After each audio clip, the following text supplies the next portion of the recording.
Hey guys, how's it going? Justin Melson here, and today I wanted to do a quick video on what my advice would be for a first-time filmmaker, and I'll try to make this a pretty quick and straightforward video so you can get on about your day. So anyways, what would my advice be for a first-time filmmaker? Well, I have a couple things I would say. The first thing is eliminate the word cinematic.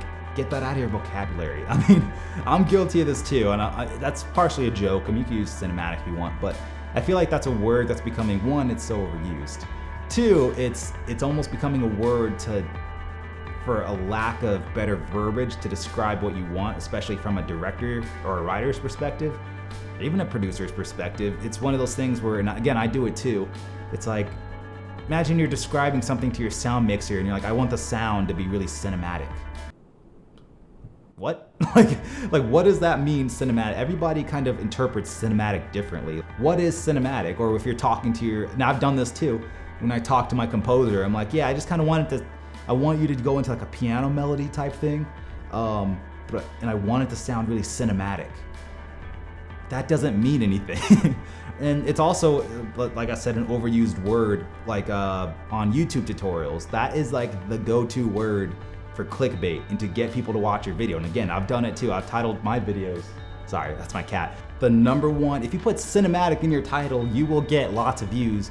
I want my Canon 70D footage to look cinematic. How do you make it look cinematic? Oh, well son, you gotta put on the 235 PNG letterbox and you need to do this and you need to do 24 frames a second and whatever people say.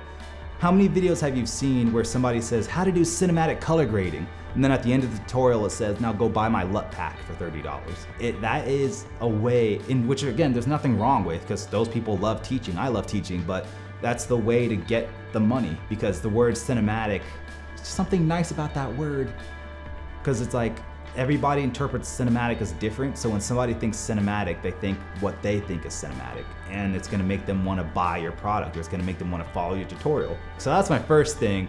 And again, I say that as a joke, but I'm also not saying it as a joke. I just refrain from using that word sometimes, at least too many times. And that kind of goes hand in hand with the next thing I want to say, and that is don't spend so much time focusing on what camera you want to use. What is the best cinematic camera?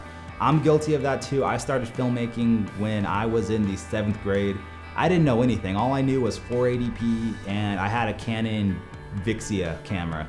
It didn't even shoot HD, I think. And I'm like, well, what are those big cameras that they use in the movies? Because that's how you get that cinematic movie look, right, Mom? Like, don't focus so much on that. And I wish I had gotten this advice. Well, no, that's wrong. I got this advice when I was younger, but I was too stubborn to follow it. But trust me, spend more time focusing on your storytelling than whatever camera or microphone you have. It's tempting to be like, well, I want to go buy a Rode NTG2 so my audio sounds better, versus investing in a storytelling class or a writing class.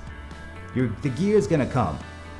You're gonna have a Blackmagic cinema camera, you're gonna have a Canon 6D or whatever it is, then one day you're gonna upgrade it, one day you're gonna upgrade your lenses, one day the hardware is gonna come and go. You'll meet people that have the hardware, and that'll take care of itself eventually. But what won't take care of itself is storytelling. That is something that at the end of the day, people watch movies to watch a good story. People don't watch a movie for a good script. People don't watch a movie for the cinematography. I mean, sometimes you do. I mean, you can watch a movie and be like, oh, it was shot nice, but it doesn't make it a good movie. Like that Slender Man movie that just came out was shot really nice, but the movie was kind of, yeah. But people want to see a good story. And that's something that I'm learning is, your story is more important than your script. Your story is more important than your camera, than your lenses, than everything. You can have a poor script and really good actors, and your really good actors will make your poor script good. You could have really good actors and a really good script and a bad story, you don't have a movie.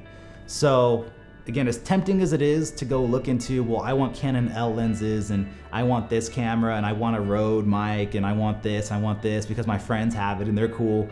Spend your time focusing on story. I'm not saying don't buy that stuff, because it's a necessity. Eventually you're gonna want to upgrade, eventually you're gonna want more. I wasn't kidding when I said I got a lot of stuff.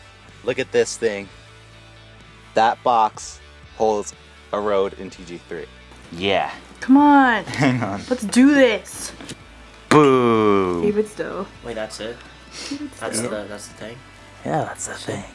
But what I've learned is if you buy a camera with 15 stops of dynamic range, that's not gonna give you 15 stops of great storytelling. That's just gonna give you better picture dynamic range, but it's not gonna make your story better. And maybe I'm preaching to the choir. I know a lot of you guys know that, but surprisingly, a lot of people, including myself, haven't been following that. And that's why the last kind of year or so, I've been focusing way more on reading and storytelling versus buying the next hip tripod. Those are my final 2 cents that I wanna say. Maybe you guys agree with me, maybe you don't. I just felt like this would be a good video to put out there for whoever watches it. It might be some good advice for you. But anyways, if you guys like this video, please feel free to like it and follow me on social media, my Instagram and my Twitter. My name is Justin Melson, and I'll talk to you guys next time. Action! Shot on the leg. Fuck! No! Fuck! Fuck!